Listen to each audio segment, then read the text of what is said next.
आज हम लोगों को चरक संहिता में 11th नंबर चैप्टर देखना है। जिस कड़ी में अभी तक हम लोगों ने चरक संहिता में 10 चैप्टर्स अभी तक हम लोगों ने यहां पे खत्म किए हैं।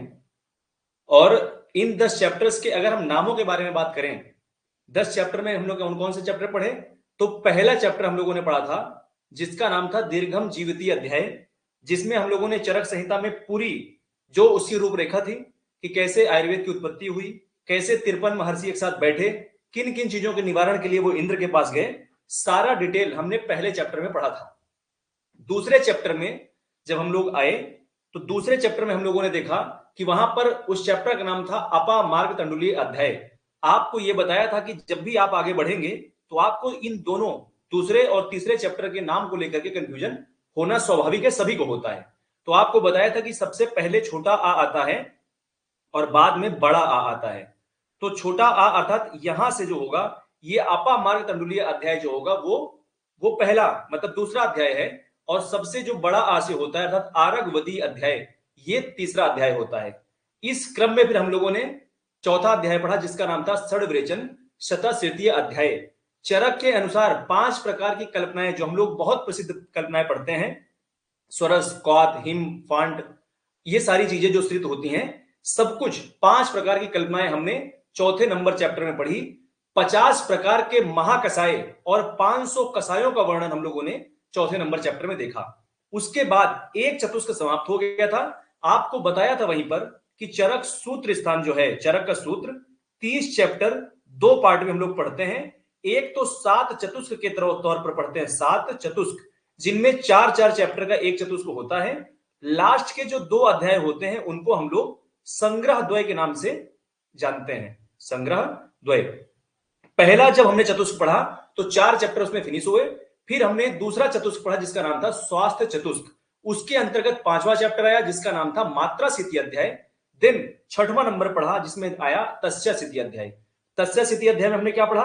ऋतुओं के बारे में पढ़ा कि ऋतुएं कैसी किस तरह से होती हैं और हमें किस किस तरह का आहार विहार ग्रहण करना चाहिए जो जिससे कि हमारी धातुएं शरीर की अनुकूल रहें और दोष साम्यावस्था में रहें। देन फिर 7वां अध्याय हम लोगों ने पढ़ा जिसका नाम था न वेगान धारणीय अध्याय। वहां पर हमने ऐसे वेगों को देखा 13 प्रकार के जो कि हमें धारण नहीं करने चाहिए, अधारणीय है, और उनकी चिकित्सा क्या होती है वहीं पर हमने उसको भी लिखा था कि कौन कौन सी चिकित्साएं होती हैं।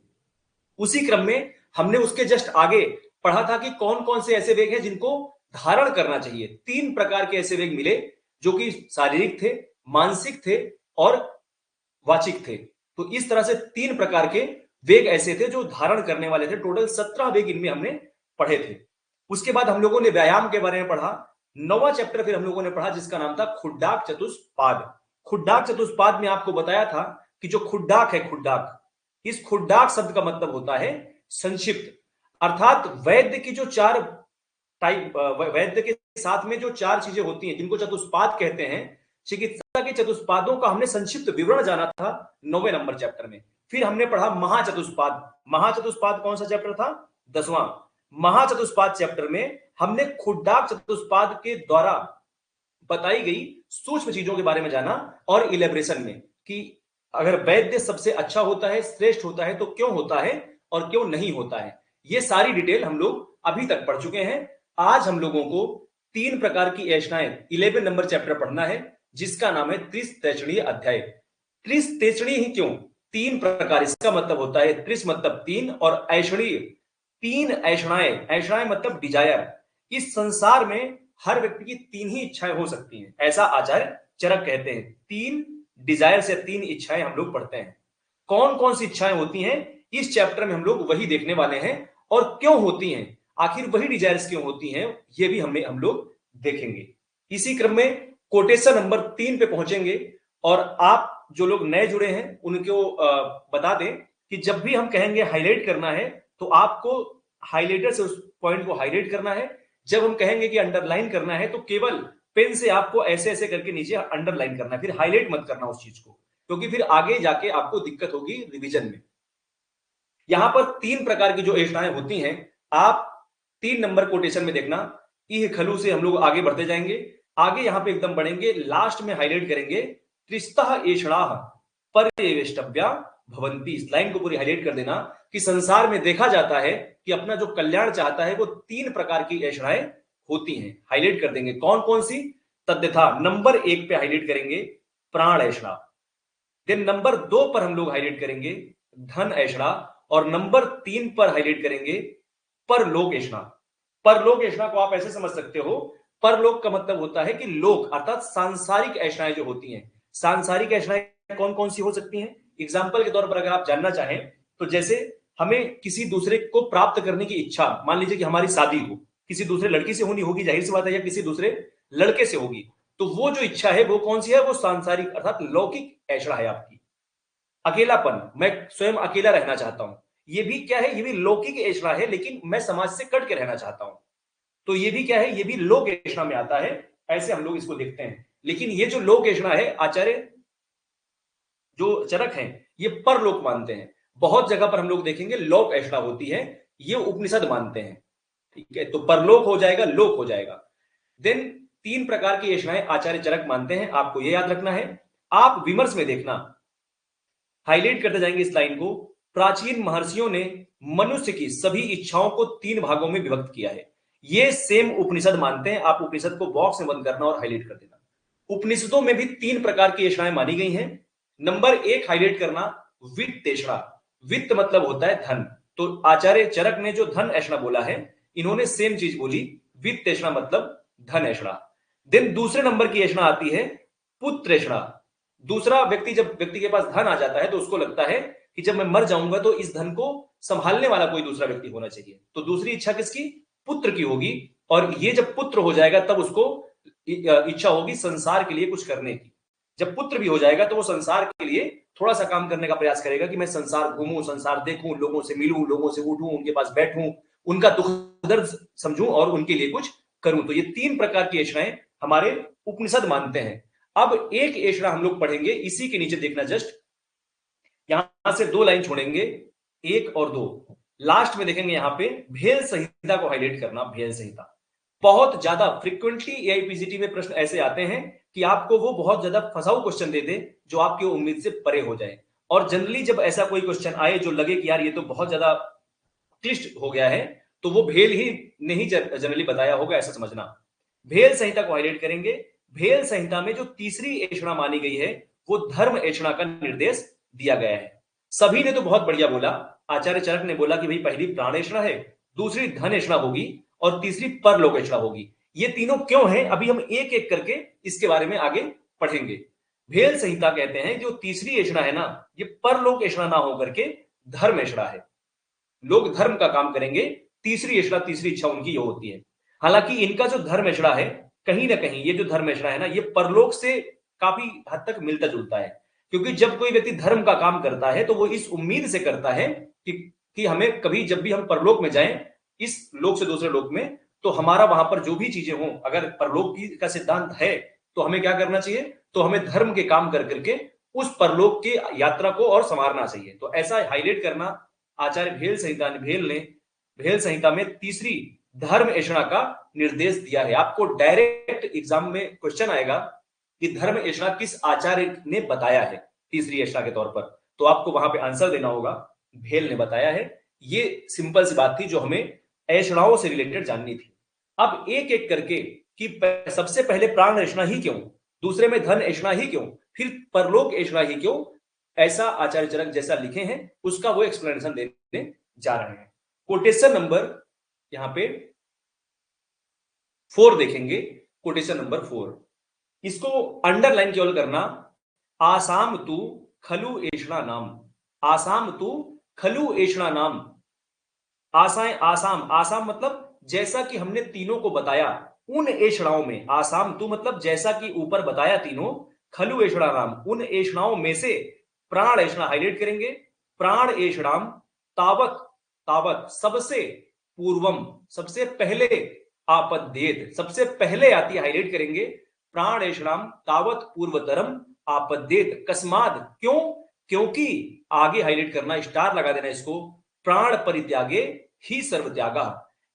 फिर क्योंकि प्राण के निकल जाने के बाद इस संसार की समस्त चीजों का त्याग इंसान के शरीर से हो जाता है। क्योंकि प्राण अगर नहीं रहेंगे तो फिर व्यक्ति किस काम का है? उसकी ऐषणाएं रहेंगी, रही नहीं जाएंगी। जब मनुष्य का शरीर ही नहीं रह गया, प्राण ही नहीं रह गया, तो फिर किस प्रकार की, तो जब उसकी ऐषणाएं क्या रहेंगी? कुछ नहीं रहेंगी।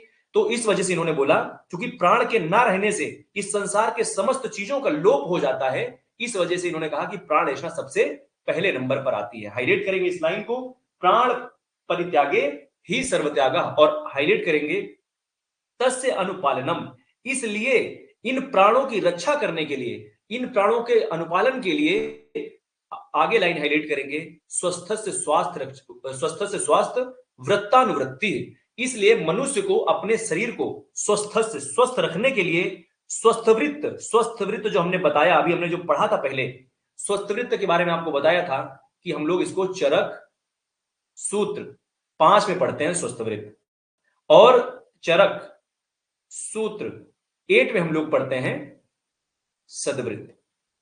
तो स्वस्थवृत्त और सदवृत्त हमने देखा कि कैसे कैसे कहां कहां पर बताया गया है। तो आगे हाईलाइट करेंगे, तस्य अनुपालनम, हमें इस प्राण के अनुपालन के लिए स्वस्थ रहते हुए स्वस्थ रखना है अपने आप को, इसलिए स्वस्थ वृत्त अनुवृत्ति, स्वस्थ वृत्त का हमें पालन करना चाहिए। हाईलाइट कर देंगे इस लाइन को। और यदि आतुर अर्थात रोगी कोई व्यक्ति हो गया है तो हाईलाइट करना, आतुरस्य विकार प्रस्मने अप्रमादः, अगर कोई व्यक्ति आतुर हो गया है तो उस विकार का, उस रोग का हमें प्रशमन करने का कोई साधन ढूंढना है, हमें उसका इलाज करवाना है बिना अप्रमादः, बिना किसी प्रकार के मूर्खता के।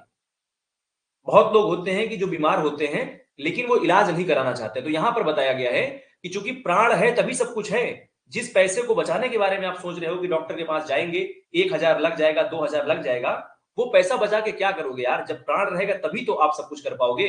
इसलिए हमें तस्य अनुपालनम स्वस्थस्य स्वस्थ वृत्तानुवृत्ति, इस लाइन को हाईलाइट करना और आगे फिर से हाईलाइट करना कि आतुरस्य विकार प्रशमने अप्रमादा, बिना किसी प्रकार के प्रमाद किए आप जाकर के उसका ट्रीटमेंट करवाइए।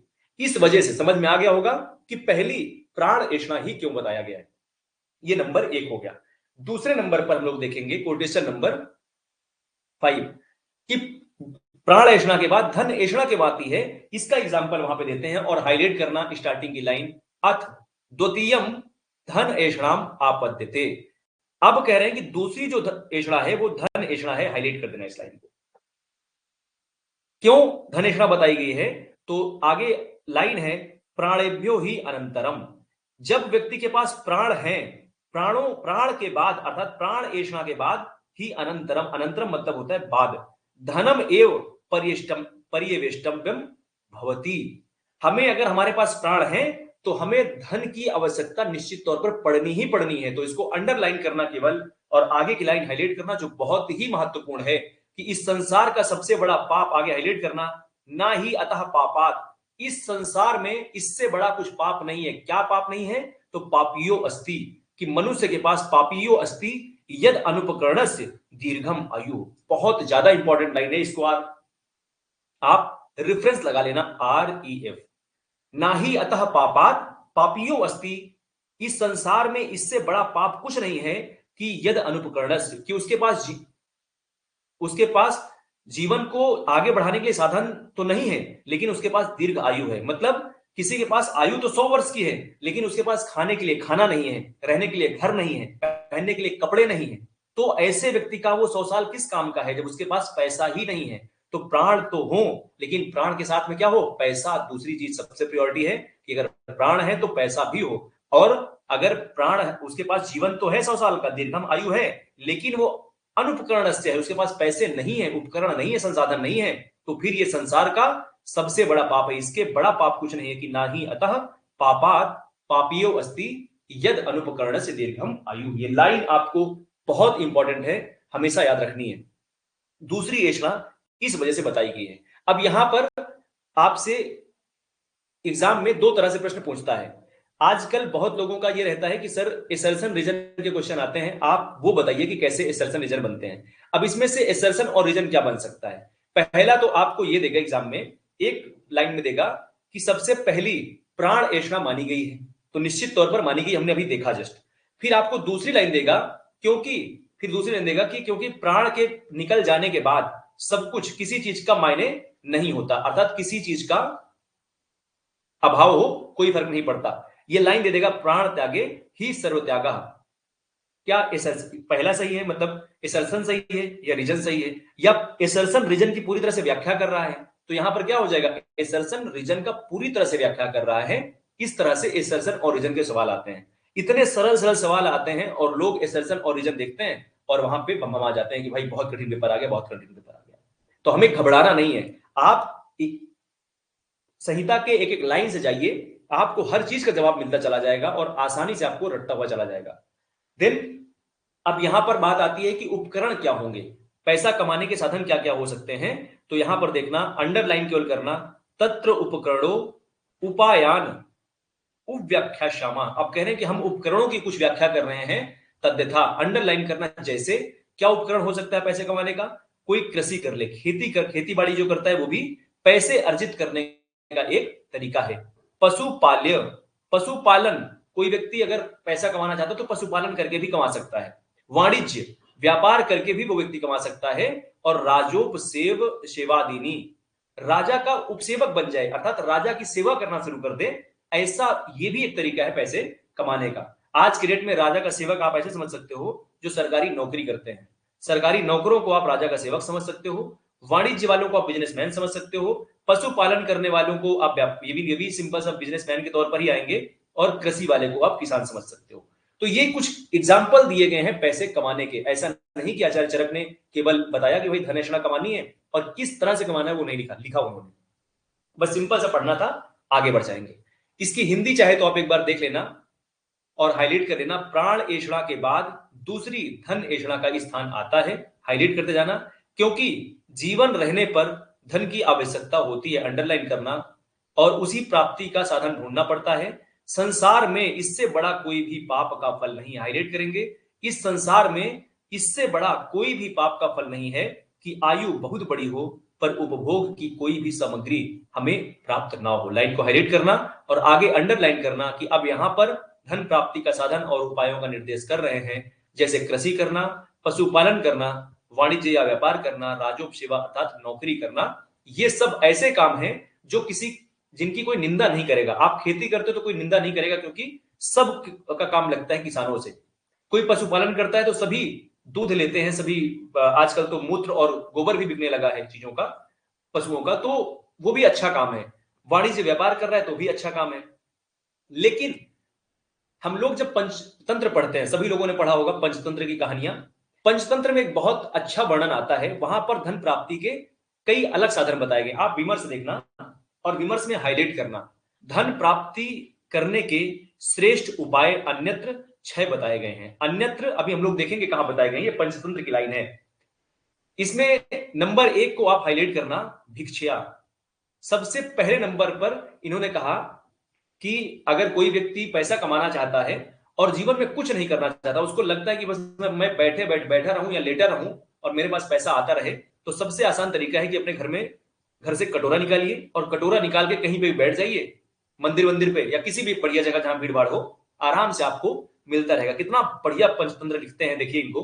भिक्षा, पहले आप भिक्षा मांग लीजिए, ये सबसे आसान तरीका है। इससे भी अगर कुछ अच्छा करना चाहते हो, ऊपर और थोड़ा मेहनत करना चाहते हो, तो राजा के सेवक बन जाइए। दूसरा नंबर, और इससे कुछ अच्छा करना चाहते हो तो आप कृषि कर लीजिए या आपका खुद का काम रहेगा, कोई दिक्कत नहीं है। अगर इससे भी बहुत अच्छा काम करना चाहते हो तो फिर आप पढ़ाई लिखाई करिए, विद्या उपार्जन करके आप एक सरकारी नौकरी बन जाइए, अच्छा पोस्ट में पहुंच जाइए। अगर इससे भी और आपकी मेहनत करने की कैपेसिटी ज्यादा है और अच्छा कर सकते हो, तो फिर आप व्यवहार कुशल बन जाइए, व्यवहार कुशल बन करके क्या करेंगे, आप नेता बन जाएंगे। अगर आप व्यवहार में कुशल हैं, जी भैया हाथ जोड़ के कर रहे हैं, तो आप व्यवहार कुशल हैं, आखिर आप नेता बन सकते हैं, आप सरकार में जा सकते हैं। और अगर आप में इससे भी कोई बहुत बड़ी क्वालिटी है जीवन में रिस्क लेने की, तो फिर आप वाणिज्य कर्मणा अर्थात वाणिज्य कर्म, बिजनेस कर लीजिए। क्योंकि जो बिजनेसमैन होते हैं, सभी को पता होगा, किसी भी देश की सरकार जो चलाते हैं वो बिजनेसमैन चलाते हैं, जब चाहे बिजनेसमैन देश के सरकार गिरा सकते हैं।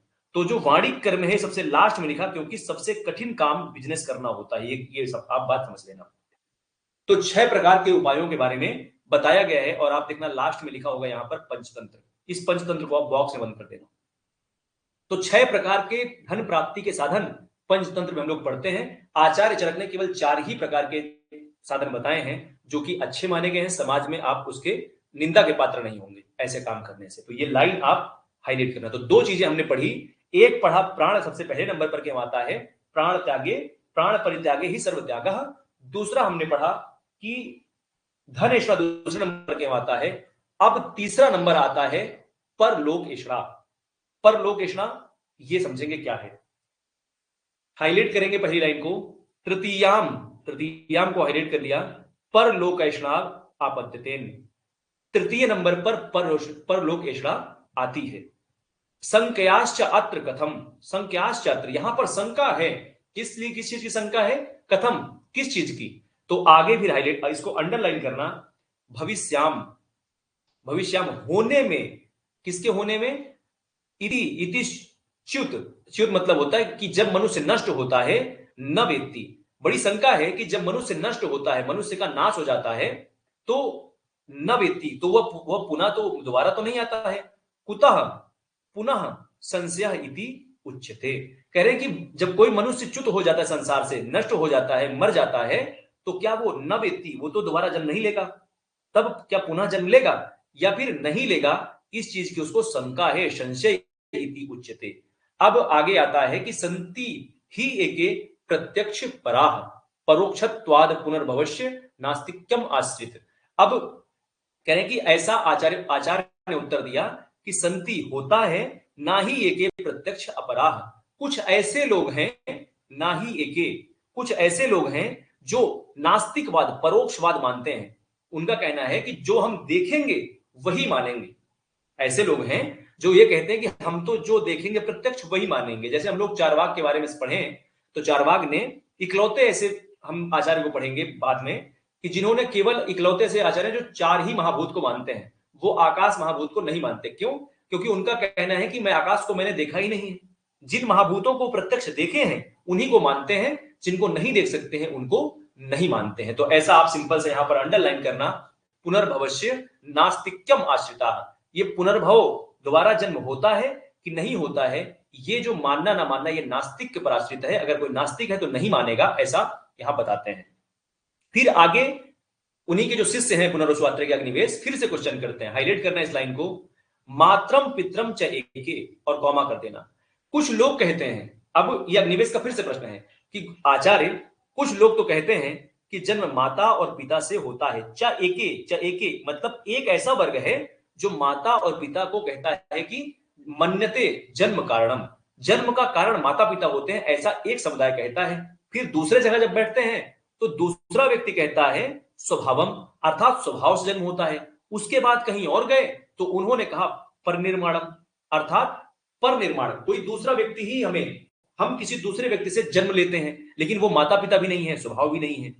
फिर हम तो दूसरी और कुछ जगह बैठते हैं तो वहां पर कहते हैं कि यद इच्छा, यद इच्छा का मतलब है कि अपने आप, मतलब यूं ही हो जाता है, बस होना था तो हो गया। यदि इच्छा का मतलब यह है कि कोई चीज होनी थी तो वो हो गई, इसके अलावा और इसका कोई भी रीजन नहीं है। और आगे लिखते हैं चा अपरे जना, हम जहां जहां पर भी जाते हैं, जहां जहां पर भी बैठते हैं, अलग अलग लोग ही कुछ ना कुछ कहते हैं कि भाई, कोई कहता है कि जन्म माता पिता से होता है, कोई कहता है जन्म स्वभाव से हो जाता है, कोई कहता है जन्म पर से उत्पत्ति होती है, कोई यदि इच्छा से मान लेता है कि अपने आप चूंकि जन्म होना है तो हो ही जाएगा, ऐसा कुछ मानते हैं। तो बड़ा अतः संशय, अतः हम बहुत संशंकित हैं, किम नु खलु अस्ति, क्या ये खलु अस्ति मतलब होता है, पुनर्भवो न वेत्ति, कि ये पुनर्भव होता है।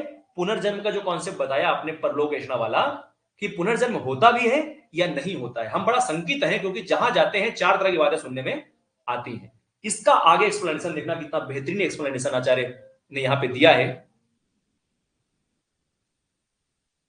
देन हम लोग यहां पे देखना, थोड़ा सा एक हेडिंग बनी होगी, एक पूरा बॉक्स बना होगा, यहां पर अपुनर्भववादी जो नहीं मानते हैं, जो पुनर्भव को नहीं मानते हैं, रिबर्थ थ्योरी को नहीं मानते, वो कितने प्रकार के लोग हो सकते हैं, दो तरह के लोग होते हैं। ऐसा आचार्य चरक ने कहा कि दो तरह के लोग होंगे। एक ऐसे होंगे जो प्रत्यक्षवादी हैं, जिनका यह कहना है कि हम चूंकि पुनर्जन्म परोक्ष है, हमारे सामने कोई प्रत्यक्ष तो पुनर्जन्म नहीं हुआ, तो इसलिए हम नहीं मानेंगे। एक ऐसे लोग हैं जो कहते हैं हम डायरेक्ट जो हम देखेंगे वही मानेंगे, ऐसा एक व्यक्ति कहते हैं। दूसरे लोग ऐसे हैं जो कहते हैं कि हम श्रुतिवादी हैं। श्रुतिवादी कैसे? श्रुतिवादी फिर 5 तरह के हो सकते हैं। श्रुतिवादी 5 तरह के हो सकते हैं जिनका ऐसा मानना है। कुछ लोगों ने सुना कि भाई माता पिता से जन्म होता है, जैसा हम लोग भी सुन करके आए हैं कि माता पिता से हम बच्चों का जन्म होता है, ये हम लोग भी सुने हैं। तो हम लोग किस में आ रहे हैं? हम लोग ये श्रुतिवादी में आ रहे हैं। तो कुछ लोगों का कहना है कि पुनर्जन्म माता पिता से, मतलब माता पिता से सुना गया कि भाई पुनर्जन्म होता है। फिर कुछ लोग स्वभाव से कहते हैं, जो स्वभाववादी होते हैं। फिर इसी श्रुतिवादी में पर निर्माण वाले होते हैं कि कोई डिवाइन पावर हुई एक ऐसी है जिसने हमें जन्म दिया है। और कुछ लोग होते हैं जो यद्र इच्छा रखते हैं, कहते हैं कि बस जन्म होना था तो हो गया, जिनका जन्म नहीं होना होगा उनका नहीं होगा। मतलब ऐसा है कि अगर उनको भूख लगी हो, अभी हम लोग आगे एग्जाम्पल पढ़ेंगे, यदृच्छावादी वाले ऐसे लोग होते हैं कि किसी व्यक्ति को भूख लगी है और भूख से मरा जा रहा है रास्ते में पड़े हुए, आपने ले जाकर के, आपसे हाथ जोड़ रहा है, पैर जोड़ रहा है, आपने उसको ले जाकर के बढ़िया 2 गिलास जूस दे दिया और आपने 2-4 पिज्जा बर्गर खिला दिए।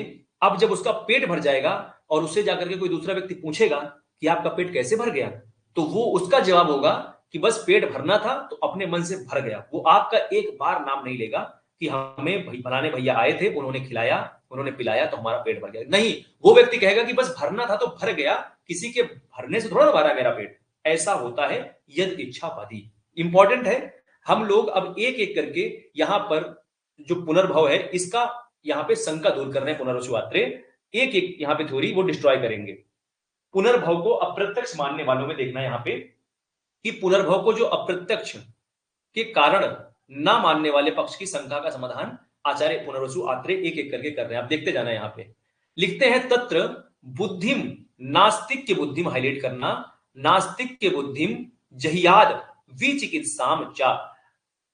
कोई भी व्यक्ति, आचार्य कह रहे हैं कि कोई भी व्यक्ति अगर इस पुनर्जन्म का विचार करना चाहता है, यदि पुनर्जन्म को जानना चाहता है, तो सबसे पहला काम उसको करना है नास्तिक की बुद्धि का अपने परित्याग कर देना है। अगर कोई ये कह दे कि नहीं मैं तो जिंदगी में मानूंगा ही नहीं किसी भी, मतलब कोई कसम खा के बैठ गया कि पुनर्जन्म नहीं होता, तो नहीं होता। तुम चाहे जितना सर पटक दो नहीं समझा पाओगे कि पुनर्जन्म होता है।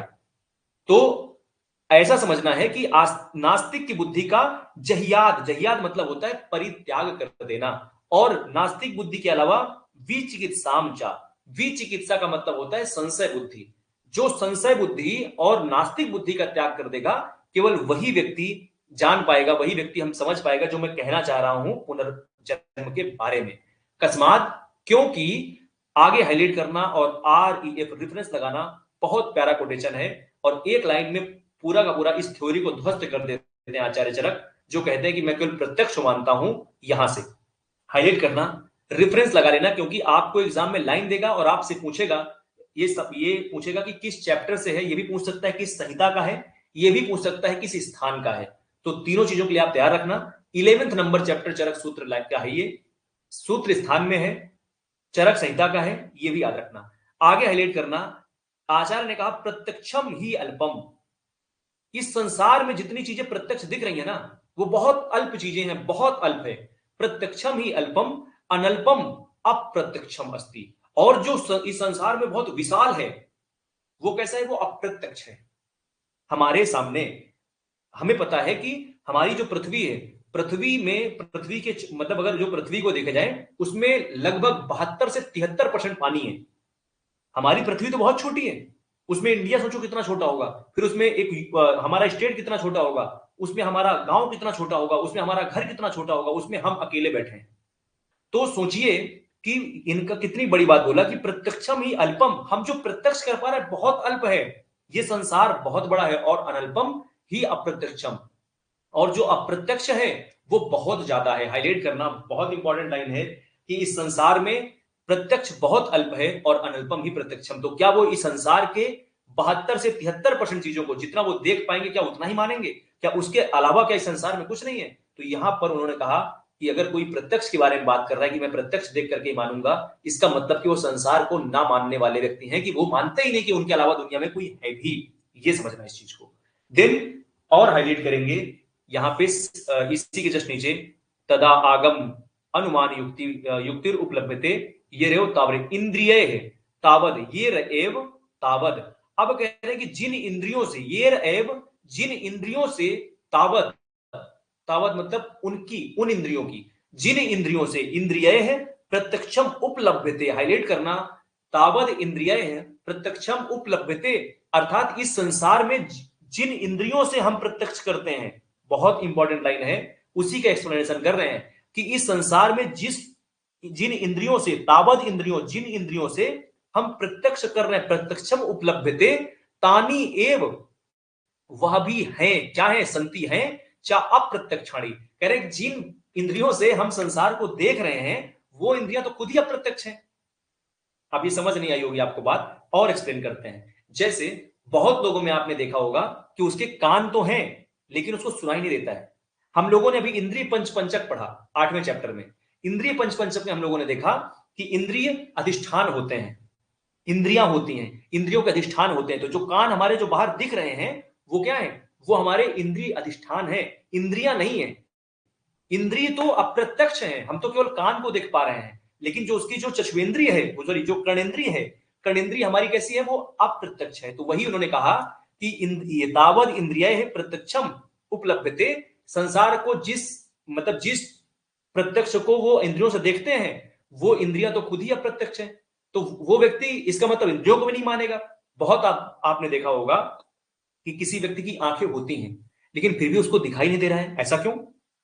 क्योंकि उसकी इंद्रियां नष्ट हो गई हैं। उसकी आंखें तो हैं, इंद्रियां उसकी नष्ट हो गई हैं। तो इससे समझ में आ गया होगा कि इंद्रिय अधिष्ठान अलग है, इंद्रियां अलग है, हम इंद्रियों को नहीं देख सकते हैं। और आपको याद होगा कि आपको हमने जब चरक सूत्र 8 नंबर चैप्टर पढ़ाया था तो वहीं पर टॉप में लिखवाया था, याद आ रहा होगा, हमने आपको टॉप में लिखवाया था कि इंद्रिय ज्ञान है। ये दो चीजें लिखवाई थी, आपको लिखवाया था कि इंद्रिय ज्ञान है, कैसा था, अनुमान गम्य, अनुमान गम्य। अनुमान से हम इंद्रियों का ज्ञान, इंद्रिय ज्ञान का हम लोग अंदाजा लगा सकते हैं, हम प्रत्यक्ष नहीं कर सकते। वहां पर आपको लाइन लिखवाई थी और इसी के साथ में एक लाइन और लिखवाई थी कि जो इंद्रियां हैं अपने अर्थ को स्वभाव और विभू होने के कारण ग्रहण कर पाती हैं। तो आज वो चीज और क्लियर हो गई कि ये संसार में जिस इंद्रियों से हम इस प्रत्यक्ष को देखते हैं वो इंद्रियां खुद ही कैसी हैं, अप्रत्यक्ष हैं। तो ये शंका का समाधान यहीं से कर दिया कि जो पुनर्भव में अप्रत्यक्ष को नहीं मानते वो, इसका मतलब है कि वो पूरी तरह से गलत है, क्योंकि इसका मतलब वो बहुत बड़े संसार को नहीं मानते हैं। तो यहां से फिर हम लोग हटेंगे। आप चाहें तो हिंदी में एक बार देख सकते हैं, परलोक एवं पुनर्जन्म का विचार करना हो तो सर्वप्रथम बुद्धिमान पुरुष के लिए यह उचित है कि वह नास्तिक बुद्धि और विचिकित्सा अर्थात संशय बुद्धि का त्याग कर दे, क्योंकि प्रत्यक्ष ज्ञान करने योग्य वस्तुएं बहुत कम है और अप्रत्यक्ष वस्तुएं बहुत ज्यादा है, जिनकी प्राप्ति आगम प्रमाण अनुमान इससे सब कर सकते हो। आप यहां पर देखना कि दूसरी बात यह है कि केवल प्रत्यक्ष को ही प्रमाण माना जाए तो यह, इसके आगे का जो वो है शायद इन लोगों ने उसका लिखा नहीं है हिंदी, तो बस ये समझ लेना। अच्छा ये तो है, जिन इंद्रियों से प्रत्यक्ष का ग्रहण होता है वे इंद्रियां स्वयं ही अप्रत्यक्ष हैं, हाईलाइट करना है इस लाइन को। देन इसके बाद विमर्श में हम लोग देखेंगे और विमर्श में हाईलाइट करना है आप लोग एकदम लास्ट जहां से विमर्श खत्म हो रहा है, 1 2 3 तीसरी लाइन पे बीच में, यदि हाईलाइट करना, यदि इंद्रिय अधिष्ठान को इंद्रिय मान लिया जाए तो बहरे अंधे होने पर भी इंद्रिय अधिष्ठान के होते हुए ज्ञान का होना चाहिए, पर ऐसा होता नहीं है। बहरा है लेकिन कान तो है उसके, लेकिन फिर भी वो सुन नहीं पा रहा है, इसलिए इंद्रियों का ज्ञान अनुमान प्रमाण से किया जाता है। बहुत पहले आपको 8वें चैप्टर में बताया इसके बारे में। ये देखो यहां पर लिखा हुआ है लाइन इसकी आगे की कि चक्षुर बुद्धि बुद्धि आद्याः का करण कार्याः क्रियात्वात् छिदिक क्रियात्वत्। बहुत सिंपल सी बात ने समझी कि प्रत्यक्ष, अगर कोई अप्रत्यक्ष नहीं मानता तो फिर वो गलत हो जाएगा। अब प्रत्यक्ष कई बार हमें नहीं होता है, उसके कुछ कारण होते हैं। बहुत इंपॉर्टेंट लाइन है, जब भी एग्जामिनर अगर स्टार्टिंग से क्वेश्चन बनाना चाहेगा तो यहीं से बनाएगा, आप ये समझ लो, वेरी इंपॉर्टेंट है ये लाइन, आप याद रखना कि क्या क्या हम यहां पढ़ रहे हैं, क्योंकि यहां से जब आएगा बहुत सिंपल सा आएगा लेकिन इतना कंफ्यूजिंग होगा, यकीन मानिए आपसे हर हाल में गलत होना ही होना है। तो इसको इंपॉर्टेंट है, ध्यान देना। सबसे पहले लिखते हैं कि प्रत्यक्ष ज्ञान में जो बाधक होते हैं वो कौन कौन से हैं। सताम च रूपाणीम अति सन्निकर्षाद, यहां से करेंगे हाईलाइट करना, अति सन्निकर्षाद। अति सन्निकर्षाद का मतलब होता है जब हमारे पास कोई वस्तु बहुत नजदीक हो जाती है। ऐसा हम लोगों ने विज्ञान में पढ़ा है, साइंस में सभी लोगों ने पढ़ा होगा कि जब 25 सेंटीमीटर के से नजदीक हमारे आंखों के पास कोई चीज आती है तो हम लोग उसको नहीं देख पाते हैं। ये सभी को पता होगा, आप चाहें तो अपने आंख के पास में ले जाकर के कोई चीज देख सकते हैं, जब 25 सेंटीमीटर तक में हम लोग नहीं देख पाएंगे, उसके ऊपर ही देख पाएंगे। तो अगर कोई अति सन्निकर्षात बहुत नजदीक कोई चीज आ गई है तो भी आपको नहीं दिखेगी। ये प्रत्यक्ष का बाधक कारण है, नंबर 1 लिखना है यहां पर। फिर आता है अति, यहां से दा है ना, तो दा हलंत हो जाएगा और आ निकल आएगा, तो अति विप्रकर्षात। अति विप्रकर्षात का मतलब होता है कि बहुत ज्यादा दूर हो जाए। बहुत ज्यादा दूर मतलब हमारे रेडियस से, हमारे आंखों का जो कैपेसिटी है उस फोकल लेंथ के दूर हो जाए, तब भी हमें वो वस्तु नहीं दिखेगी। 2 नंबर लिख देना और हाईलाइट करना, अति सन्निकर्षाद, अति विप्रकर्षाद। और फिर आता है आवरणात्। आवरण, किसी आवरण से ढक गया हो तो भी नहीं दिखेगा। मान लो घर में हमारे ग्लास रखा है, अब वो ग्लास किसी बड़े ग्लास से ढका हुआ है तो हमें क्या दिखेगा? क्या नहीं दिखेगा। या किसी भी तरह से ढका हुआ है तो हमें नहीं दिखेगा, तो नहीं दिखना है। तो किसी आवरण से ढक दिया गया हो तो भी नहीं दिखेगा। 3 नंबर इसमें लिख देना, करण दौर्बल्याद। कब? करण दौर्बल्याद। 4 नंबर इसको कर देंगे, करण की दुर्बलता से। करण क्या होते हैं? इंद्रियों, हमारी जो इंद्रियां हैं उनको करण कहते हैं। तो इंद्रियों की दुर्बलता के कारण भी हमें चीजें नहीं दिखती हैं। और आगे फिर से इसको अंडरलाइन करके हाईलाइट करना, मनो अनअवस्थानात्। 5 नंबर कर देंगे। 5वां नंबर है कि मन यदि चंचल हो जाए, अनअवस्थित हो जाए।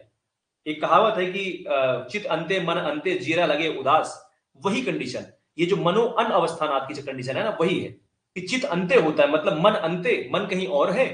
चित अंते और मन अंते मतलब उसकी सोच कहीं और है, मन कहीं और है, कुछ कर कुछ और रहा है, और अभी वो लेटेस्ट में कुछ और कर रहा है। तो ये जो मनो अनअवस्थात नाथ की कंडीशन है, ये आप अंडरलाइन करके हाईलाइट करना। मतलब मन बहुत ज्यादा चंचल हो जाए तो भी व्यक्ति को वो चीज नहीं दिखती है। और आगे आता है शमान अभिहाराद। इसको आप 6 नंबर कर लेना, समान अभिहाराद। इसका यहां पे समान अभिहाराद का मतलब होता है कि एक जैसी कोई कई वस्तुएं रख दी जाएं तब भी उस चीज को हम नहीं सही से देख पाएंगे। और आगे भी लिखेंगे अभी, अभिभवाद। अभिभवाद को आप लिख देना 7 नंबर। अभिभवाद, किसी अन्य वस्तु से दब जाना। अभिभवाद मतलब एक के बाद कोई दूसरी चीज आ जाए और उसे दब जाए, ठीक है, तो इसको हम कहेंगे कि अभिभवाद हो जाएगा। तो ये 7 नंबर हो गया। और आगे हाईलाइट करना, अति सूक्ष्मयाद। अति सूक्ष्मयाद मतलब बहुत ज्यादा वो सूक्ष्म हो जाए, बहुत छोटी हो जाए। हमने 2 चीजें पढ़ी, एक तो अति निष्कर्षाद, अति सन्निकर्षाद मतलब बहुत नजदीक हो, दूसरी बहुत छोटी हो। आपसे जो एग्जाम में अभी तक जो पूछा गया है वो आप समझना कि क्या आपसे पूछेगा। 1 नंबर आप यहां से फिर से हिंदी हाईलाइट करना, अत्यंत समीप होने के कारण नंबर 1, नंबर 2 अत्यंत दूर होने के कारण नंबर 2, आवरण से ढके जाने के कारण नंबर 3, इंद्रियों की दुर्बलता से, मन के चंचलता से, जिसको हम लोगों ने पढ़ा था मनो अनअवस्थानात्, समान अभिहाराद। एक समान कई वस्तुएं आ जाएंगी तो भी हमें नहीं दिखेंगी। और अभिभवाद, किसी अन्य वस्तु से दब जाने के कारण भी हमें चीजें नहीं दिखती हैं। फिर आगे हमने पढ़ा अति सूक्ष्म होने के कारण उस वस्तु का प्रत्यक्ष नहीं हो जाता। इस लाइन को आप बॉक्स में बंद करना और हाईलाइट कर देना। आप एक चीज यहां पे दिखा होगा कि अति सूक्ष्म तो है लेकिन अति दीर्घात नहीं है। अति दीर्घात ये नहीं है, ठीक है। इसको आप ऐसे लिखना और सर्कल में बंद करके इसको क्रॉस कर देना, क्योंकि जब भी आपको एग्जांपल देगा तो ये इसमें से 4 तो आएंगे, निश्चित तौर पर 3 आने हैं सही, और एक आपको ऑप्शन में मिलेगा अति दीर्घात। क्या अति दीर्घात है? यहां पर नहीं है, क्योंकि अगर अति दीर्घ होगा तो हमें दिखेगा।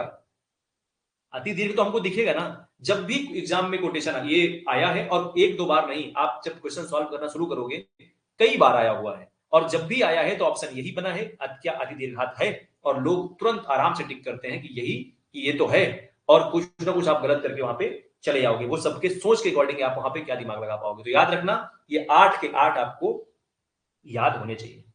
सेम ऐसे ही 8 प्रत्यक्ष ज्ञान के बाधक हम एक और भी राइटर हैं जिनका नाम है, यहां पे देखो ईश्वर कृष्ण लिखा होगा लास्ट में, एकदम विमर्श में एकदम लास्ट के लाइन में आएंगे, ऊपर करेंगे 1 नंबर के बाद। ईश्वर करण ने भी माना है, मतलब इन्होंने भी 8 ही माने हैं प्रत्यक्ष करण के बाधक। और ईश्वर करण द्वारा रचित, ईश्वर कृष्ण द्वारा रचित है सांख्य कारिका। बहुत इंपॉर्टेंट ये पुस्तिका है, बहुत इंपॉर्टेंट किताब है, सांख्य कारिका। सांख्य कारिका के रचयिता पूछता है कि लेखक कौन है, ईश्वर कृष्ण है इसके रचयिता। आप ये याद रखना है, हाईलाइट करना है इसको, इसके बाद आगे बढ़ेंगे। कोटेशन नंबर 9 और 10 देखेंगे। अब श्रुति वालों के बारे में आ रहे हैं। पहला तो उन्होंने क्लियर कर दिया कि जो प्रत्यक्षवादी हैं, प्रत्यक्षवादियों को समझा दिया कि भाई आपका मैटर अशांत हो गया।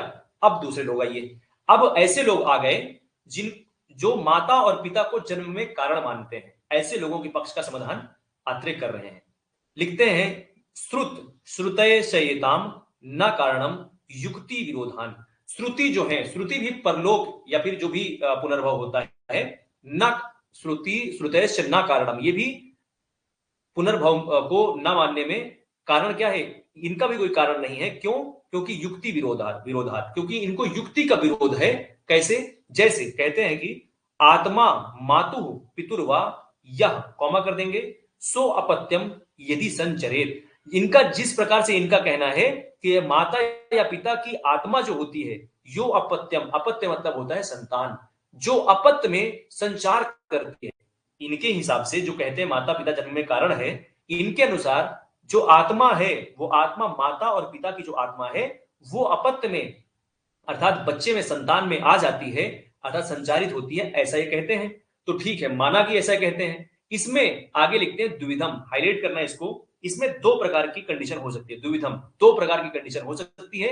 एक, संचरेद आत्मा, दो प्रकार से संचार कर सकती है आत्मा। नंबर एक, सर्वो वा अवयवेन, अवयवेन वा, एक नंबर लिखना सर्वे वा पे और कॉमा कर देना, दूसरा लिख देना अवयवेन वा। एक तो आत्मा, माता पिता की आत्मा बच्चे में प्रवेश करने के दो तरह से साधन हो सकते हैं। एक तो ये कि माता पिता की आत्मा पूरी की पूरी बच्चे में चली जाए। दूसरा ये कि माता पिता की आत्मा बच्चों में अवयव की तरह जाए, मतलब थोड़ा थोड़ा अंश बच्चे में चला जाए। अब कैसे ये पॉसिबल हो सकता है, आगे देखना यहां पर। तो इस तरह से सर्वश्च एत संचारेन, यदि अगर हम पहला सिद्धांत मान लें कि संपूर्ण आत्मा माता पिता की बच्चों में चली जाती है, संपूर्ण, सर्वश्च एत, संपूर्ण, संचरित, संपूरी आत्मा माता पिता में चली गई, माता पिता की बच्चों में, तो इसका क्या मतलब है, मातु पितृवा मरणम भवेत्। इसका मतलब यह है कि माता पिता में फिर आत्मा बची ही नहीं, और वहीं से माता पिता का क्या होना चाहिए, मरण हो जाना चाहिए, मृत्यु हो जाना चाहिए। लेकिन ऐसा हम समाज में देखते हैं क्या? नहीं देखते। तो माता पिता जन्म में कारण नहीं हो सकते, ऐसा बोले। और आगे निरंतरम, निरंतरम इसी तरह से ना अवयवः कश्चित् सूक्ष्मस्य, सूक्ष्मस्य च आत्मना, इसी तरह से आत्मा कभी अवयव रूप में भी नहीं ट्रांसफर हो सकती, क्योंकि आत्मा कोई टूटने वाली चीज नहीं है। अवयव, आत्मा कैसी है, अवयव रहित है, अर्थात बहुत सूक्ष्म है। इतनी वो पहले खुद ही सूक्ष्म है कि अब उसका सूक्ष्म किया नहीं जा सकता है। तो अगर कोई कहे कि अंश जाता है, ये भी गलत है। कोई कहे पूरी आत्मा जाती है, तो ये भी गलत है। तो इस तरह से यहां पर इन्होंने पूरी तरीके से इस चीज को भी खत्म कर दिया। क्योंकि अगर अवयव में भी जाती है आत्मा, तो हमें इसको और थोड़ा सा एक्सप्लेन आचार्य चक्रपाणी करते हैं।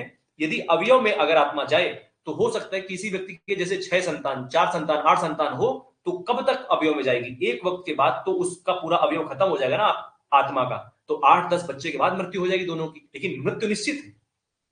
तो ये यहां से दूसरे पक्ष का समाधान आचार्य ने किया।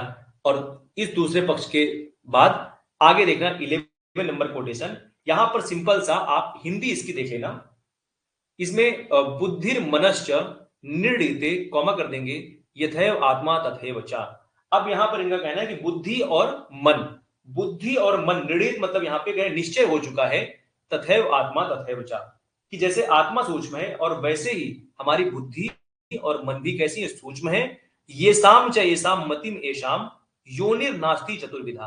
कह रहे हैं अगर हम माता और पिता को जन्म में कारण मान लें, तो जो हमने अभी तक योनियां होती है ना, 4 प्रकार की योनि हम लोग पढ़ते हैं। कौन कौन सी? आपको ट्रिक बताया था, सूजा, स्वेदज, उद्भिज, जरायुज और अंडज, 4 प्रकार की योनियां हमने पढ़ी थी। तो इस कह रहे इनके अगर हम माता पितावाद मान लें, तो फिर बेचारे जो स्वेदज हैं, स्वेदज जो स्वेद से उत्पन्न होने वाले जीव हैं, जो उद्भिज हैं, जो जमीन से जो जमीन को फोड़ करके उत्पन्न होने वाले जीव हैं, इनके तो बेचारे अनाथ हैं, इनके तो माता पिता नहीं है। तो अगर हम मान ले कि भाई माता पिता जन्म में कारण है, तो इसका मतलब इन दोनों का तो एग्जिस्टेंस खत्म हो जाएगा। तो हम योनि 4 प्रकार की मान ही नहीं सकते। तब तो फिर हमारा का पूरा आयुर्वेद का सिद्धांत गलत हो जाएगा, हमारे शास्त्रों का सिद्धांत गलत हो जाएगा। तो इसलिए माता पितावाद भी, माता पिता जन्म में कारण है, ये भी नहीं माना जा सकता है। तो बहुत सिंपल सा और बहुत स्वीट एग्जांपल दे रहे हैं सारी चीजों का। देन कोटेशन नंबर 12 में आएंगे। यहां पर जो लोग कहते हैं कि स्वभाव से, है ना, जो कहते हैं कि स्वभाव से जन्म हो जाता है, ये कोई इसमें किसी का योगदान नहीं है, तो स्वभाव वालों का यहां पे वो कर रहे हैं, आगे हाईलाइट करना, विद्यात स्वाभाविकम सन्नाम। और ये सन्नाम धातु नाम को आप ऐसे सर्कल में पूरा बंद कर देना, क्योंकि जब भी ये आप एग्जाम में आएगा तो आपको पूरी लाइन देगा। स्वाभाविक, विद्यात स्वाभाविकम सन्ना धातु नाम यत स्वलक्षणम, कॉमा करेंगे और यहां पे हाईलाइट करेंगे पूरा। आपसे पूछेगा सन्नाम धातु नाम में 6 धातुएं क्या हैं, और आप यहीं पर ऊपर लिखना इसी के बाद, ये पंच महाभूत प्लस आत्मा। इस श्लोक में आपसे पूछेगा कि सन्नाम धातुनाम का मतलब क्या है, और आपको बताना पड़ेगा सन्नाम धातुनाम का मतलब होता है पंच महाभूत प्लस आत्मा। इन दोनों को सन्नाम धातुनाम कहते हैं। कि पृथ्वी स्वभावी, स्वभाव से मृत्यु किसी का जन्म होता है ना, तो कह रहे हैं कि जो पृथ्वी होती है, जल होता है, तेज, आकाश और आत्मा, ये जो 6 धातुएं हैं, ये सब अपने अपने लक्षणों से युक्त होती हैं। ये इनके जो लक्षण होते हैं वो स्वयं के लक्षण होते हैं, और वो उनके स्वाभाविक लक्षण भी होते हैं। संयोगे च विभागे च, इसको आप अंडरलाइन करना यहां पे, तेसाम कर्मेव कारणम। इन 6 धातुओं के संयोग और वियोग में कर्म जो होता है वही कारण होता है। तो याद रखना, अंडरलाइन करना कि इनका जो, इनके कर्म का संयोग जो होता है वही संयोग होगा, या तो वियोग होगा, ये इनके कर्म का कारण होता है। अब इससे कैसे हम लोग ये इसको एक्सप्लेन कर पाएंगे? तो इनका कहना है कि अगर हम इस तरह से कोई आत्मा, ये जो आत्मा है, इनका कहने का मतलब ये है कि भाई इनके इनके तो सब कर्म हैं, ठीक है, लेकिन ये तो निकल जाते हैं।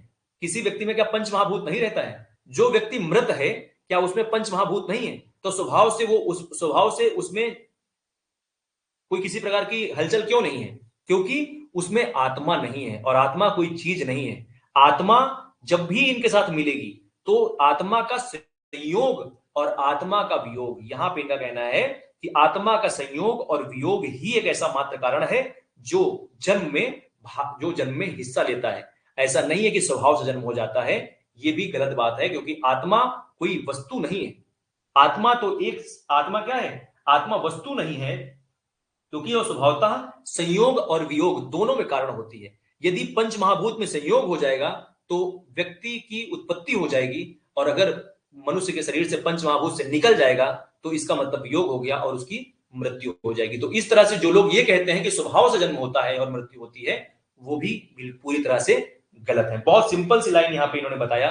और ये जो सबके लक्षण बताए गए ना, कि सन्नाम धातु नाम पंच महाभूतों के स्व स्व लक्षण, अलग अलग लक्षण होते हैं, वो कौन से हैं हम लोग चरक शरीर पहले में पढ़ेंगे, लेकिन आप यहां पर कोटेशन देखना, हाईलाइट करना।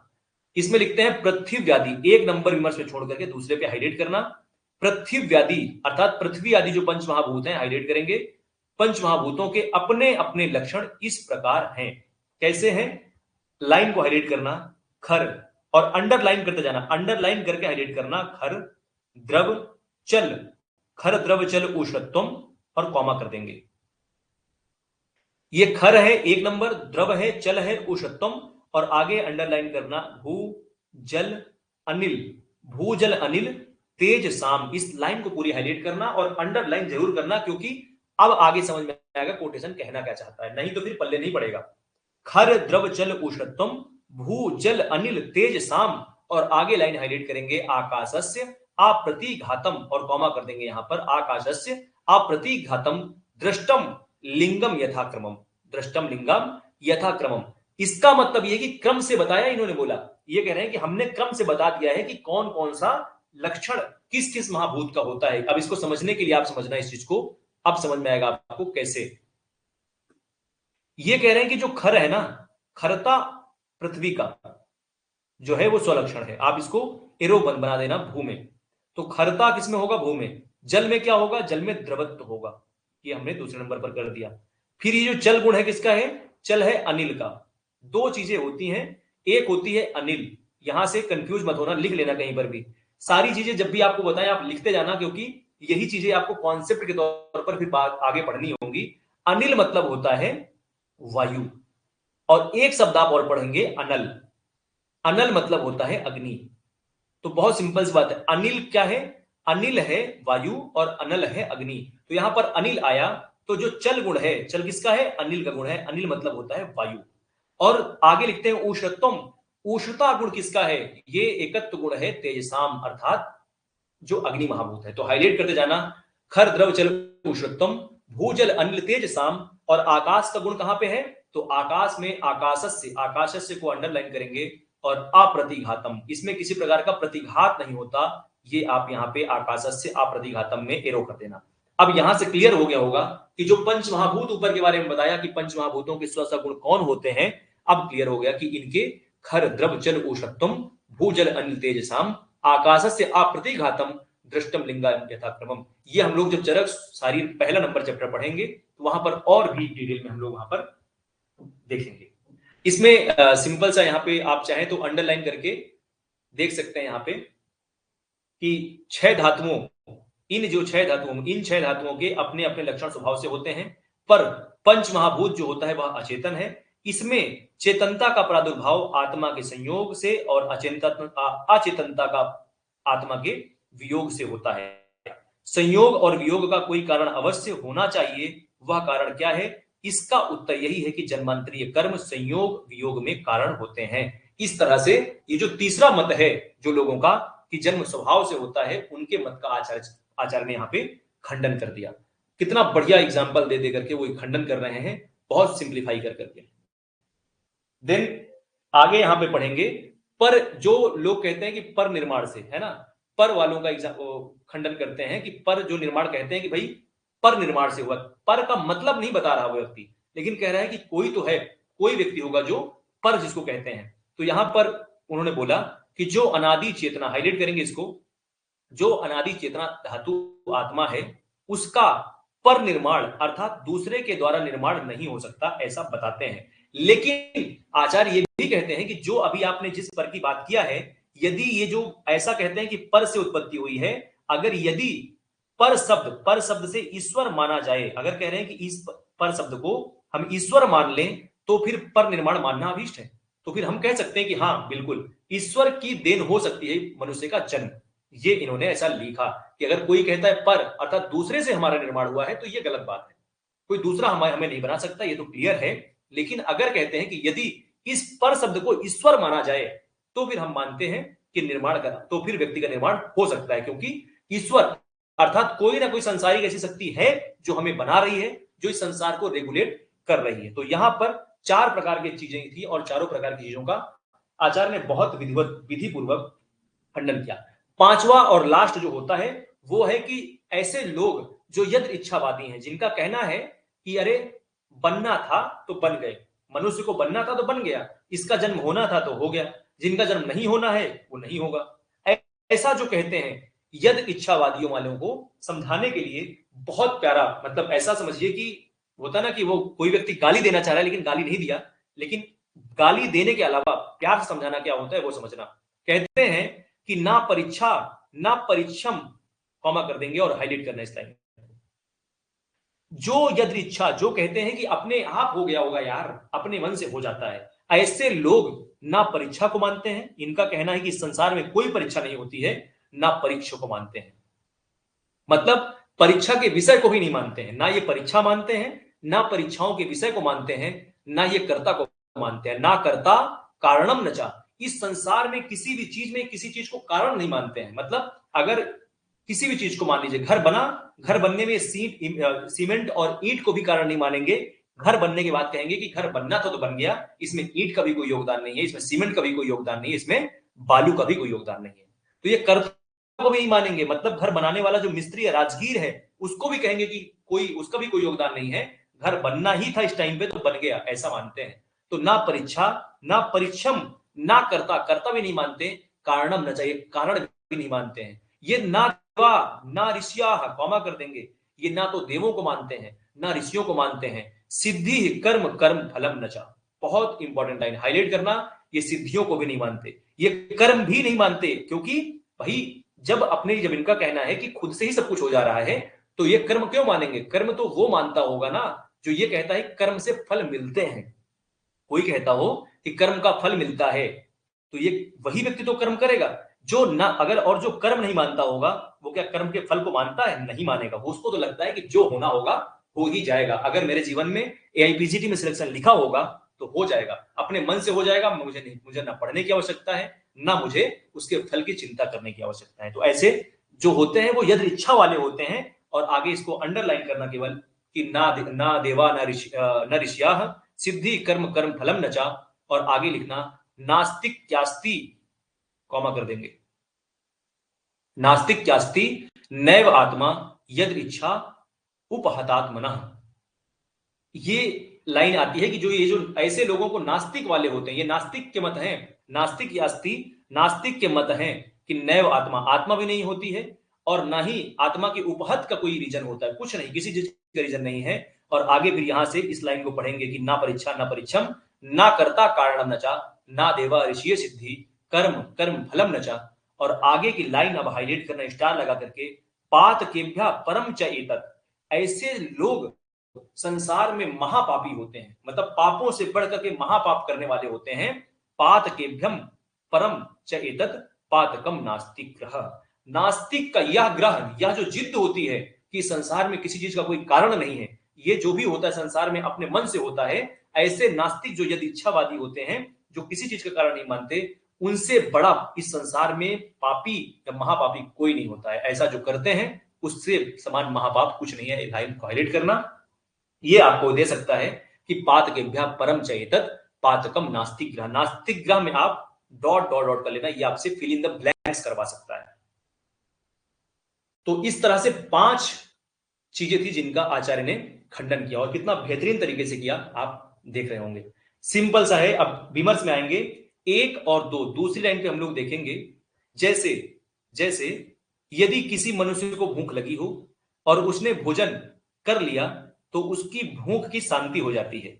ऐसी दशा में यदि कोई पूछे कि आपकी भूख की शांति कैसी हुई चाचा, तो वह उत्तर देगा कि भोजन करने से। कोई दूसरा व्यक्ति होगा तो वो क्या देगा उत्तर कि भैया भैया आए थे, उन्होंने हमें जूस पिला दिया, उन्होंने हमें पिज्जा बर्गर खिला दिया और हमारा पेट भर गया। लेकिन यही सवाल आप यदि इच्छावादी से अगर करोगे तो वो उत्तर देगा कि भूख तो यूं ही मिट गई है, भूख की शांति यूं ही हो गई है, किसी का कोई योगदान नहीं था। इसी तरह से घट को कुंभकार मिट्टी से बनाता है, सामने देख रहा है, बैठा है कि भाई वो कुंभकार जो है घड़े को बना रहा है, लेकिन जो यदि इच्छावादी होगा वो उसका मत है कि घट अपने आप बन रहा है, उसको कोई बना नहीं रहा है। इस प्रकार प्रत्यक्ष विरुद्ध होने से यदि इच्छावादी का मत अमान्य है, क्योंकि भाई ये प्रत्यक्ष को भी तो नहीं मान रहा है। चलो कम से कम जो प्रत्यक्षवादी व्यक्ति है, जो कह रहा है कि मैं प्रत्यक्ष को देखूंगा तो मानूंगा, एटलीस्ट वो जो प्रत्यक्ष देख रहा है उसको मान तो रहा है। लेकिन ये इतने निकृष्टतम लेवल वाला व्यक्ति है कि ये प्रत्यक्ष देख रहा है लेकिन फिर भी नहीं मान रहा है कि कोई इसका करता भी है। कोई करता नहीं है। हम लोगों ने पढ़ा ना कि ना परीक्षा ना परिच्छम ना कर्तम ना कारणम च ना देवा ऋषिया सिद्धि कर्म कर्म फलम न चाहिए, कुछ भी नहीं मानता है संसार की चीजें। इस तरह से हम लोगों ने देखा कि यहां पर समाधान, कितना प्यारा समाधान यहां पर करते हैं। कोटेशन नंबर 17 में आ जाएंगे, 16 छोड़ देंगे। द्विधम एव खलु, इस संसार में समस्त चीजें, इस जगत की समस्त चीजें, सर्वम सर्वम, इस संसार की समस्त चीजें 2 भागों में हम लोग बांटते हैं। कौन कौन सी? सत चा असत चा। सत और असत। सत का मतलब होता है सत इति सत्ता यामम, जो सत्ता में होता है उसको हम सत कहते हैं, और जो सत्ता में नहीं होता है उसको हम असत कहते हैं। आप इसको हाईलाइट करेंगे, द्विधम एव खलु सर्वम सत असच, इसको आप डॉट डॉट डॉट कर लेना, ये आपसे फिल इन द ब्लैंक्स करवाएगा। लाइन दे देगा द्विधम एव खलु सर्वम, और क्या है ये सत असत करके आपको लाइन मिलेगी। हाईलाइट करना इस लाइन को। इस संसार को हम लोग 2 भागों में विभक्त करते हैं, सत में और असत में। और इन सत और असत की परीक्षा करने के लिए हाईलाइट करना तस्य, तस्य मतलब इनकी, किनकी? सत और असत की। तस्य परीक्षा, तस्य चतुर्विधा परीक्षा, इनकी परीक्षा 4 प्रकार से होती है। हाईलाइट करना कौन कौन सी? आप्तोपदेशः, प्रत्यक्षम, अनुमानम, युक्तिश्च एति। 4 प्रकार से इनकी परीक्षा, किनकी परीक्षा? सत और असत की परीक्षा 4 प्रकार से होती है। आप्तोपदेश, प्रत्यक्ष, अनुमान और युक्ति। यहां पर आप इसको हाईलाइट करना, यहां पे रेफरेंस जरूर लगा लेना, REF, ये रेफरेंस आपसे पूछेगा हो सकता है पूरी लाइन दे दे, द्विविधम एव खलु सर्वम सत असत करके। इसके बाद हम लोग विमर्श में थोड़ा सा देखेंगे इसके बारे में। विमर्श में देखना यहाँ पे 2 लाइन छोड़ेंगे, तीसरी लाइन से सत क्या होता है, 1 2 तीसरी पे 1 नंबर है सत, हाईलाइट करना, जिसकी सत्ता जगत में दिखाई पड़ती है, अर्थात जो भाव पदार्थ होते हैं और जिनका अनुभव भी होता है, इसे हम भाव पदार्थ कहते हैं, भाव पदार्थ। और असत वो होता है, हाईलाइट करना, असत वो होता है जिसकी ना तो सत्ता जगत में दिखाई पड़ती है और ना उसकी सत्ता का अनुभव ही होता है, इसे हम अभाव पदार्थ भी कहते हैं। हम लोगों ने पढ़ा था कि पदार्थ जो छह होते हैं, कुछ ऐसे भी दर्शन हैं जो एक अन्य पदार्थ को ही मानते हैं, और वो कौन सा था, अभाव पदार्थ। और बाद में हमने चक्रवाणी का एक्सप्लेनेशन भी देखा था पहले ही चैप्टर में कि अभाव पदार्थ भी रोगों के ठीक होने में कारण होता है। जैसे बहुत ऐसे बीमारी होती हैं, बहुत ऐसे रोग होते हैं जिनमें हम खाने का अभाव करते हैं तो वो ठीक हो जाती हैं। जैसे ज्वर में हम लोग लंघन करवाते हैं, उपवास करवाते हैं, तो वहां पर भी क्या है, वो खाने का अभाव हुआ, लेकिन वो भी क्या है, वो भी पदार्थ का काम कर रहा है, वो भी उसको ठीक करने का काम हो रहा है। ऐसी हम लोगों ने 4 व्याधियां 5 व्याधियां पढ़ी थी जहां पर अभाव काम करता था। तो ये हमने लाइन हाईलाइट कर लिया। और आगे देखना पदार्थ कौन कौन से होते हैं, पदार्थ हाईलाइट करेंगे, द्रव्य गुण कर्म, सामान्य विशेष समवाय। ये जो है ये वैशेषिक दर्शन के अकॉर्डिंग लिखा है। हम लोग पढ़ते हैं सामान्यम च विशेषम च द्रव्यानि गुणानि कर्म च समवायम च तक ज्ञातवा। ये पहले लाइन में हम लोगों ने पहले चैप्टर पढ़ा था। ये जो रेफरेंस ये जो आया है ना सीरीज, द्रव्य गुण कर्म सामान्य विशेष समवाय, ये वैशेषिक दर्शन वालों का है। और इसको हाईलाइट करना, ये भावात्मक सत है। ये 6 के 6 क्या है, ये भावात्मक सत है। और 4 प्रकार के अभाव, 4 प्रकार के अभाव जो होते हैं अभाव पदार्थ, जिनको हम प्राग भाव कहते हैं, प्रध्वंसा भाव कहते हैं, अन्योना भाव कहते हैं और अत्यंत अभाव कहते हैं, अन्योना। अब ये 4 प्रकार के अभाव हैं। प्राग भाव, प्राग भाव जो बनता है वो 2 शब्दों से मिलकर के बनता है। एक होता है प्राग, प्राग मतलब होता है पहले, प्राग मतलब होगा पहले, और अभाव का मतलब होता है अभाव। जिस चीज का पहले अभाव हो उसको हम प्राग भाव कहते हैं। हमारी जैसे मान लीजिए एक घड़ा है, घड़ा अभी बना नहीं है, केवल मिट्टी मिट्टी जस्ट पड़ी है जमीन पे, वो जब तक घड़ा बना नहीं है तब तक उस घड़े का अभाव है, और उसको हम कहते हैं प्राग भाव। मतलब अभी बना ही नहीं घड़ा, घड़ा बन के तैयार हो गया, लेकिन गलती से वो घड़ा कैसे टूट गया, अब घड़ा टूट के बिखर गया, उसको हम कहते हैं प्रध्वंसा भाव। प्रध्वंस, प्रध्वंस मतलब टूट करके बिखर जाना, और बिखरने के बाद वाला जो भाव होता है उसको हम कहते हैं प्रध्वंसा भाव।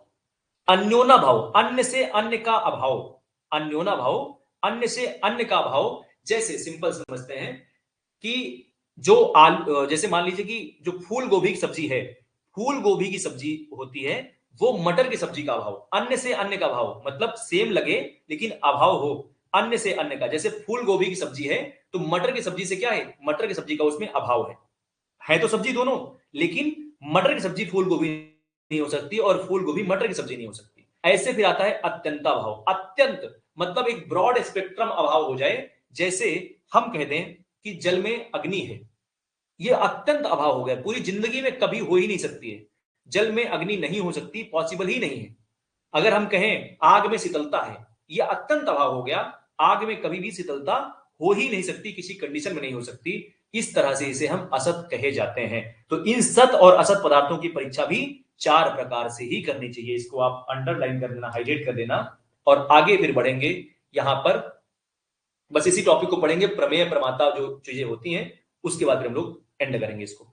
आप देखना यहां पर उदयनाचार्य, यहां पे लिखा होगा, 2 लाइन छोड़ेंगे, उदयनाचार्य हाईलाइट करना, उदयनाचार्य ने बताया है, इसको हाईलाइट कर लेंगे। यद यथ यथार्थ अनुभव प्रमा, इस लाइन को आप हाईलाइट करना और कॉमा कर देना।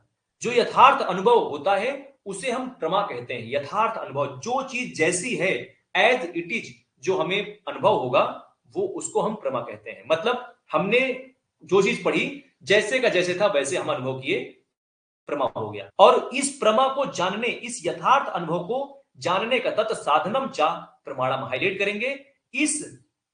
इस यथार्थ अनुभव को जानने का जो साधन होगा उसको हम प्रमाण कहते हैं, हाईलाइट करेंगे इसको भी। अर्थात यथार्थ अनुभव का नाम प्रमा और उसके साधन का नाम प्रमाण है। यहां पे इतना हमने हाईलाइट कर दिया। अब आगे फिर देखेंगे प्रमेय। यहां पे 1 नंबर पर प्रमेय होगा। प्रमेय क्या है, यथार्थ अनुभव का जो विषय है, हाईलाइट करना है इसको। यथार्थ अनुभव का जो विषय है, यथार्थ अनुभव क्या था? प्रमा था। इसको जानने का साधन प्रमाण था, लेकिन जो प्रमेय है वो यथार्थ अनुभव का विषय हाईलाइट करेंगे। और इसके बाद प्रमाता क्या होता है ये भी हाईलाइट करना, जो प्रमाणों के द्वारा दूसरे वस्तुओं के ज्ञान में प्रवृत्त व्यक्ति है। जो प्रमाणों के द्वारा किसी चीज को, किसी ज्ञान को जानने वाला हो, उसको, वो जो उसमें प्रवृत्त है उसको हम प्रमाता कहते हैं। तो इस तरह से यहां पर हम लोगों ने चीजें देखी कि यहां पे कैसे क्या क्या है। इसके बाद आगे थोड़ा सा और विमर्श में देखेंगे दूसरे उसमें। यहां केवल 4 प्रकार के प्रमाण माने गए, हाईलाइट करना है इसको। यहां पर 4 प्रकार के केवल माने गए हैं, प्रत्यक्ष, अनुमान, आप्तोपदेश और युक्ति। और पर आगे जब हम विमान स्थान में जाएंगे 8वें अध्याय में, तो वहां पर हमें 3 ही प्रकार, एक हाईलाइट करना, प्रत्यक्ष, अनुमान और आप्तोपदेश, 3 ही प्रमाण माने गए हैं। चौथा, युक्ति प्रमाण को अनुग्राहक प्रमाण, अनुग्राहक होने से अलग स्वीकार नहीं किया गया है, उसको अनुमान में ही ले लेते हैं। हम लोग आगे चल के उसकी परिभाषा भी पढ़ेंगे इसी तरह की, तो ये आप याद रखना। तो इस तरह से आज यहाँ का इस चैप्टर को हम लोग फिनिश करते हैं, खत्म